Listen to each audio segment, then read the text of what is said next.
In this final chapter, I share with you the reason why to embrace all forms of change in your life. Generally, we view changes through limited perspectives. You either see it as a chance to grow for the better or as something that is to be avoided. This is simply because we are comfortable staying in our very own comfort zone. Changing all sorts of habits or activities is like getting out of it, and this is one of the toughest challenges to do. Who we are and what we're doing to our everyday lives become deeply ingrained in our minds. Changing it can turn out to be a tough task. However, in reality, most people have habits they would like to change, be it physically, mentally, spiritually, or even emotionally. To be able to make the change, focus on the behavior you want to achieve and not the one you want to eliminate.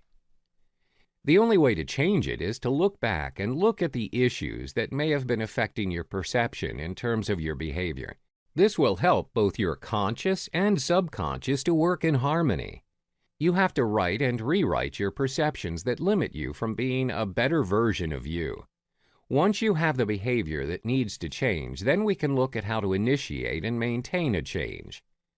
There are 5 stages of change before it happens. Pre-contemplation.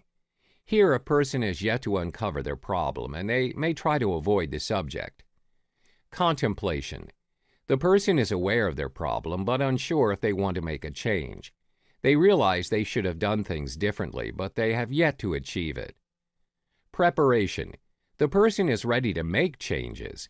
They're not completely willing to, but they are ready to change. This occurs when change is unbearable. Action. Now, in this stage, the person gets ready to make changes. Maintenance. The affected person has to learn to maintain the changes and is cautious not to relapse, or else they have to go through the stages all over again. Now, do you remember the last time anything major happened to you in your life? Are there any past events that made you sad, angry, at loss? When these things happen, especially when we feel betrayed or let down by the people we love, it's easy to feel like we can never trust people again. The effect of 1 or 2 negative things in our life can cause us to spiral down. We may even lose confidence in our own ability to make good decisions. Being stuck in the past and letting the past manipulate our future is a major reason many people feel that their life isn't progressing. That's why acknowledging it is the first stage of healing. If you recognize some incident in the past is affecting your present actions, it's wise to seek professional help. There are effective ways to help yourself. First of all, remind yourself again and again that the past is the past and nothing can be said or done that will change what happened. Having acknowledged that, perhaps the past is what's causing you to have negative thoughts. You can change them to positive ones by focusing on a new beginning. Then try to see yourself not as who you were in the past, but as who you want to be in the future. Write down how you want life to look like 10 years from now and write it as if it was a reality.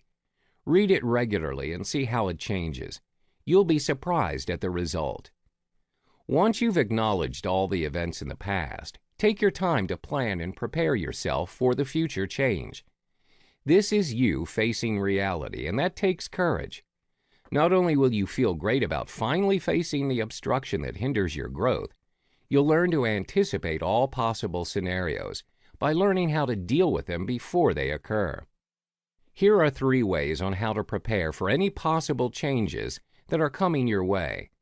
First, the higher the risk of something happening, the more we should anticipate it likely to happen.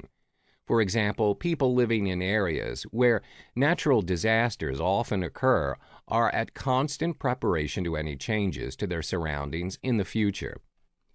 Second of all, contrary to what people may think, being psychologically prepared for change is possible. For example, it is impossible to know what it will be like as a parent, but we can prepare ourselves by reading and identifying possible areas of concerns we may personally face in our new parenting role.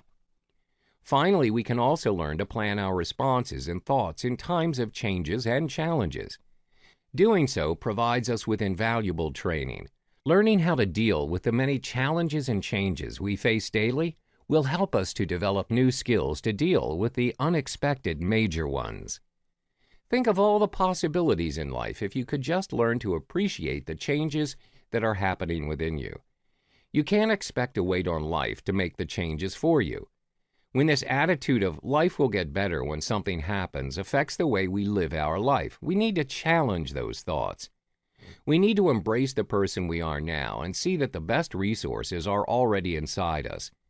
We are the only ones that can hinder our own developments and achievements if we're in constant fear of change. By embracing the opportunities we have today, we're likely to achieve our goals and ambitions in the future.